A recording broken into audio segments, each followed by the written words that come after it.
Good morning. My name is Herb Moyer. I'm a longtime resident of Exeter who's very involved with Exeter Cable TV and who believes in the value of community public access and its ability to serve the New Hampshire civic interests of the community and more broadly support our treasured democracy. So in that spirit, we're here today with us with the Republican candidate for the position of Rockingham County Register of Deeds, Cathy Ann Stacey. Good morning, Cathy. Good morning, Herb. Welcome. So would you please tell viewers a bit about yourself, where you live, education history, family, your work background, etc.? Sure, I'd be happy to. So I am a lifelong resident of Salem. That's where I grew up and graduated from Salem High School. Went on to St. Anselm College. I have a Bachelor of Science degree in criminal justice, and then went to law school at Mass School of Law, and I'm a licensed New Hampshire attorney. I raised my family in Salem, so I have 3 children. All went through the Salem schools. They're all grown and on their own. Basically, I can tell you that I've spent, through lessons from my parents, I've spent a lot of time with community service and in public service. I have been a member of the Charter Commission in Salem. I'm currently a selectman in Salem. And I have been involved in a committee that we actually, in the last 6 years, have brought the traveling Vietnam Wall to Salem. Oh. We fundraised and brought the Stephen Siller Tunnel to Towers to Salem. And most recently, we raised $120,000 and we dedicated last September 11th a beautiful monument that's down in the Salem Center in the Veterans Park. So I'm in the Lions Club. I really believe that people should be giving back to their community, and that's what I've tried to do. I am on the board of ServiceLink, and I also am the chairman of the board of directors of Health Trust here in New Hampshire, which is a group that provides, it's a risk pool for insurance for 236 municipalities in the state. All right, right. So, the committees like that, I think really help to ground me, and, I like to give back as much as I possibly can, and through those efforts I have.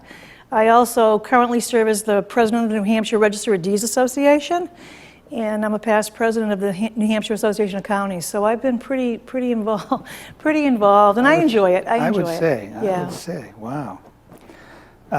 You may have touched on this in your answer here, but what really inspired you to get into politics, and when did you decide that was the right thing for you to do? Well, it's funny because my parents have always been civic-minded, and the first campaign I ever worked on was back in 1974 with John Sununu. Oh, yeah. And, we would get put into the car and we would go out and we'd be distributing pamphlets because he was running at that time for Senate, a Senate race. So I've really, and my parents are very much involved in politics, in town politics, and when I ran for Register of Deeds, it's my background, obviously, well, I shouldn't say obviously, my background is in real estate, meaning closings, title work, and the like. So I worked for a title company for many years before the registrar in Rockingham County decided she was going to retire. And so I said, I think I could do this job and I could do it well. And there's things that I wanted to change at the registry, and so I ran for it and was fortunate to win. Yeah, oh, cool. So tell us about that office, the Register of Deeds office, and the position, the organization, how many employees you have, its mission, and what it does for the residents of Rockingham County. Sure. So basically, the Registry of Deeds is the repository for all the land records in Rockingham County. But I will tell you this, we're the original county that housed 100% of the records for the state of New Hampshire. Right. My records date back to 1629. And at that time, we were part of Norfolk County, Massachusetts. And so in 1769, Rockingham County, the state, founded Rockingham County, and we actually, all the records from Norfolk County were moved up to here, Exeter, right downtown Exeter here. So, it was established, and from there on, what I've done is I have made sure that all of those records are 100% available to the public online. Grantor and grantee index. You know, one of the important things about the Registry of Deeds is you have to have an index to the document so people can find the information. That is really between the index, you know, making sure that I am protecting the records, preserving the records, restoring the records. Those are the key things that we're supposed to be doing at the registry. But in addition to that, you should know, the people should know that I'm also an agent for the Department of Revenue, because you know, my office collects substantial funds for the state of New Hampshire. So that's part of the job. The other thing that we do is, that's pretty important to all the communities, is we actually on a daily basis forward to each town assessor the records that pertain to their department or their particular town, so they can update their records for tax purposes. So that, you know, that's pretty monumental. It used to be done, we'd send them years ago, everything was on microfilm. Right. Now it's all digitized. And basically we put it, when something gets recorded, it goes immediately to the town, and they can download it, whatever they want to, however they want to manipulate it, they're able to do that, and so they can update their records. So it really works well. That, I would think, being important, but it must have been expensive to do that. All of the technology advances that we've made, I've used what's called the surcharge fund. So basically, every document that gets recorded has a $2 surcharge. It's a special fund for equipment and advances at the office. And so all of the things, you know, I've had years where, because we've been so busy, I've actually offset my budget from anywhere from $100,000 to $250,000 comes off the bottom line, because I use that money so I'm not impacting the public. Right. So that I use that money to you know, reduce the taxes even more, and it shows as revenue on the budget itself. Right. But yeah, so I mean, it's a wonderful job. You know, I love to serve the public. My staff, I have a wonderful staff, and you know, basically, people who are looking for information about land come to my office, and we help them as best we can. You mentioned about restoring old records. There must be, it must be a specialty field for somebody so you must have a relationship with some organizations that do that. Mm-hmm. Is that still ongoing, or has most of that work already been done? Oh no, it's still ongoing. It's still ongoing, because it's very costly. The first 237 of my books are called provincial records. They are now stored up at the state archives. But those what happens is, it's a company called CoFile. That's who's usually, you know, we send it out to bid, obviously. Yeah, right. And they've been the ones who have won the bid time and time again. But it's cost prohibitive to do a large volume of books at a time. I bet. Yeah, it really is. We're talking about the old handwritten books that need to be deacidified and encapsulated. So that means they treat the paper They do. to get rid of some of the acid so it doesn't That's corrode. Right. Wow. They're beautiful. I mean, I say to people, come over to the office and take a look, because the ones I have some out on display, they are beautiful. Wow. They really are. They do a good job. But you're right. I mean, it's important. You have to have that information, and you have to make sure that it's able to be, even though everything's digitized, if people want to look at it, they can look at it. Yeah, very good. Do you feel the office gets the financial support from the county and from the state that it needs? And what's the approximate budget of the office? So right now, my budget this year was $1.3 million. Okay. It was we reduced the budget. You know, knowing what was happening with the COVID, we tried very hard to reduce it as best we could. So I had about a 4.5% reduction in my budget. But $1.3 million, and then if you take off the additional $100,000 from the surcharge, so it brings it down a little bit more. Mm-hmm. You know, but I can tell you this, I have a very good relationship with the county delegation members, because that's who actually votes on the budget. Mm-hmm. The 99 state reps from Rockingham County, they convene and they vote the budget. Right. I have been very fortunate. I'm frugal. I'm very frugal, and any advances or things that I've wanted to do to make changes to better the office, I have never had a problem. They have always supported the efforts of the registry, so I've been very fortunate. The state there's no funding from the state, so the state doesn't fund at all at the registry. I mean, obviously I get a commission because I'm an agent. Yeah. And last year, we collected $47 million for the state. I turned over $47 million to the state of New Hampshire. The registry's big business, it really is. You need to know what you're doing to be in there in that office. Wow. How does your budget compare with other county budgets for that registered office? I mean, it's all relative. I think that the one thing that I will say is we're probably the closest comparison would be Hillsborough County. Right. And his budget is quite a bit more because they don't own any of their computer equipment. They lease it all from a company. Everything that they have is owned otherwise. See, Rockingham County owns everything we have right now. I'm actually in the process of upgrading my backup servers right now. But his budget is considerably higher. His volume is about neck and neck with mine, but he has a lot more staff than I have. He just does things differently than I do. But my staff, at one time I had 24 staff, and through technology advances and software advances, we're down to 14. Oh, wow. Yep, to get the job done. Cathy, what personal or professional attributes do you feel you have that make you well suited for this job? Well, obviously, my background prior to being the registrar, which was in real estate closings, transactions, title searching, things like that. My legal background, I think, has greatly helped me.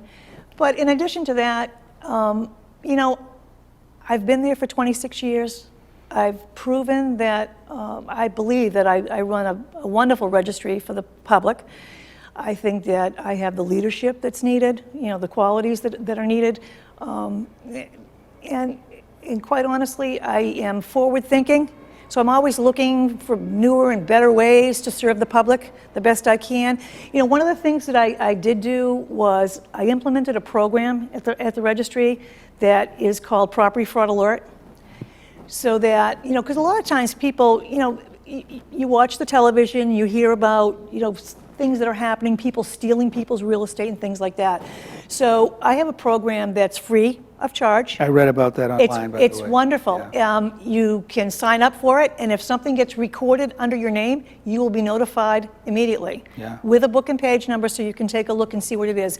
It could be a discharge of more, it could be anything, but just to, so people are at ease, so that they don't think that people are stealing their property, because it's that's the most important valued asset most people have. It is, other than their earning power, right? Exactly. It is. That's my field, financial professional. Yes, yes. There are 37 cities or towns in Rockingham County. How do you plan to campaign through such a large geographic area? Do you have 37 friends that can stand outside the polling places to assist? Well, let me tell you, there's more than 37 polling places. No, that's true. There's I think 46. Yeah. And obviously, I'm not going to have somebody at every poll. It's impossible. Yep. It's impossible. It is impossible. Will I have a lot of the polls covered? Yes, I will. Because it's a lot of times a group effort. Mm-hmm. You're teaming up with other candidates to try to get coverage. That's the only way you can really do it, because it is a huge area. Yeah. But I campaign, and I campaign hard. I am out every day. After work tonight, I will be doing a sign wave. Right. I do sign waves in the morning. Over the weekend, I had numerous events all throughout the county. So it's interesting. It's tiring. But all in all, I enjoy meeting people. So I get out there and I meet people. You advertise. It's a lot of work. It is indeed. It's a lot of work. It is indeed. Some of the Exeter folks do it downtown every morning from 8 to 9, and in the afternoon from, I think, 2:30 to 3:30 or 3:30 to 4:30. Yeah. What initiatives or programs that you haven't taken on yet would you like to implement in the registered office? Well, it's interesting. I we've come a long way at the Registry of Deeds. As I said earlier, we probably are one of the most advanced in the state for offerings and ease of use for the public. Mm-hmm. I'm always looking for new programs or new advances, things that are going to help my staff as well as the public, because that's who I serve. I'm a public servant, and politics aside, because that office has nothing to do with politics whatsoever. You serve the public. That people come in, they need help, they need assistance. Yeah. That's who you help. There's always new things coming out. One of the things I think I'd like to see, because I know that in some other states, I'm already electronically filing documents right now, so people don't have to physically come to my office. They can use there's a couple of companies out there that allow you to upload your documents and record them. Right. I'd like to see that the county provide some kiosks, maybe in libraries, things like that, so that the general public don't have to go through a lawyer, and they can upload, pay, and record at the office without having to come. I think that is, especially during this pandemic and what's happening nationwide, that's the way to go. And it must be done in other states now. Right now, it's done in Arizona. Okay. Arizona, and it's very interesting. I was out that way a couple of years ago, and they're all over the place. Mm-hmm. And we need to be there. We need to get there. And I'm sure that I'll be doing the research, and sooner or later we will be getting there. Yeah, I'm sure. What are some of the more challenging aspects of your job? I think one of the biggest challenges is educating the public. A lot of people aren't aware of what the Registry of Deeds is or how important it is, and I see that all the time.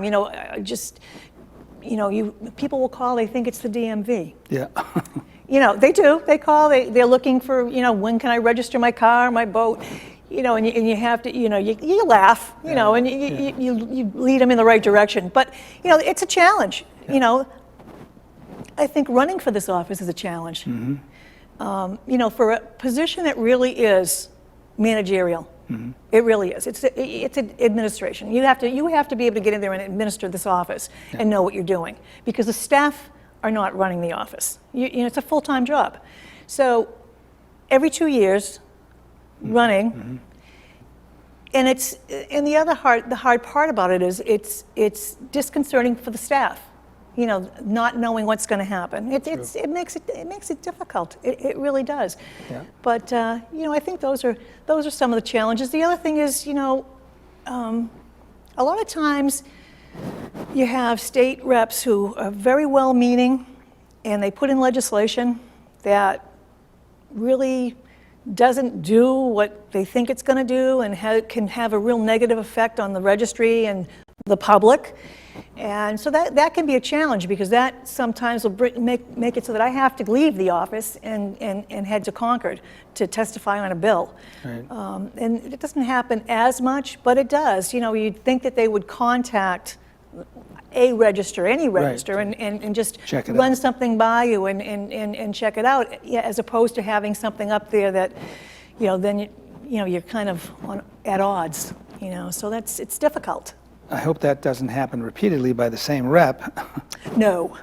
It's different new people or whatever. Yes. Yeah. Yes. Yeah. Okay. So those are some of the challenges. Cathy, what do you want most voters to know about you, and things that would be important in their decision to either vote for you or for your opponent? What do you want them to know about you? Well, I guess I'd like them to know that I've been your Registrar of Deeds for the past 26 years. I've worked very, very hard to make it the best registry in the state, and I think I've accomplished that. I have a proven record of professionalism, integrity, leadership, management skills. When you think about, a $1.3 million budget, and then overseeing sometimes upwards of $60 million, and I have the oversight over all of that money. Yeah. I handle it. It goes through my coffers, and you really need to have a background and knowledge in registry requirements. There's a lot of laws that you have to be aware of and you have to know. I mean, I have staff that still to this day will ask me questions to determine, is this something that we can record? Does it a transfer taxes due? Things like that. I believe I have those skills and I have that knowledge, and it's, and of course I've built that over these years, and I've tried to, always encourage people to come to the office or call. Customer service for me is key. Anybody who comes to my office will tell you that they are treated with respect and courtesy. They are always addressed. People are not just left to wander. That's one of the key things that I require of my staff. Address people. If people come in, address them, help them. Find out what they need. Same thing on the phone. Find out what they need and help them. So I would say that, I've tried very hard to serve the public because I am, their Register of Deeds, and I would hope that they would vote for me on November 3rd.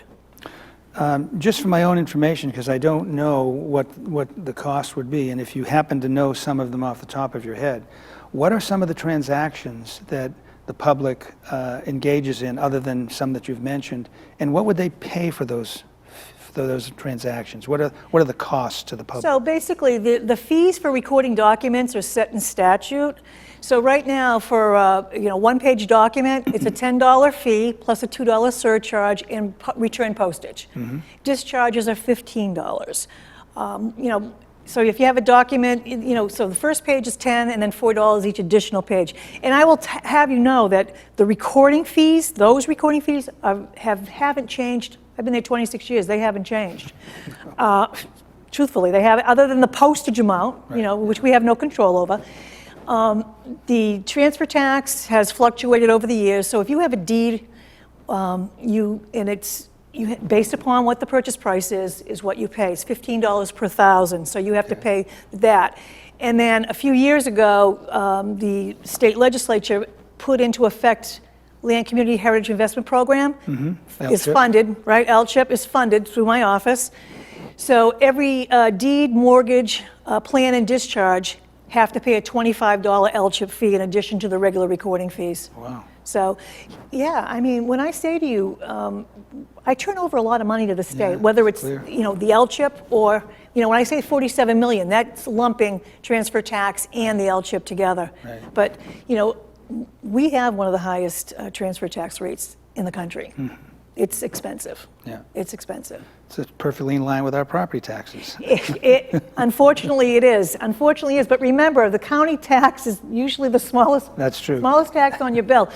But so, on the transfer tax, we get a 4% commission. Mm-hmm. So that's why when I'm turning back, $4.3 million or $5 million to the county, because even though my budget's 1.3, last year I turned back 4.3 million to the county, and that was recording fees plus the commission from the state, right, lumped together.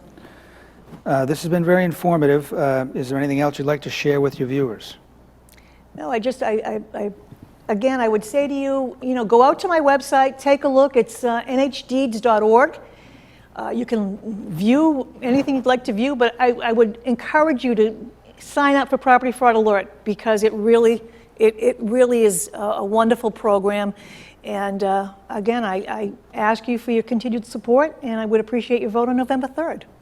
This has been very informative. Cathy, thank you very much. Thank you, Herb. All right, pleasure. Thank you.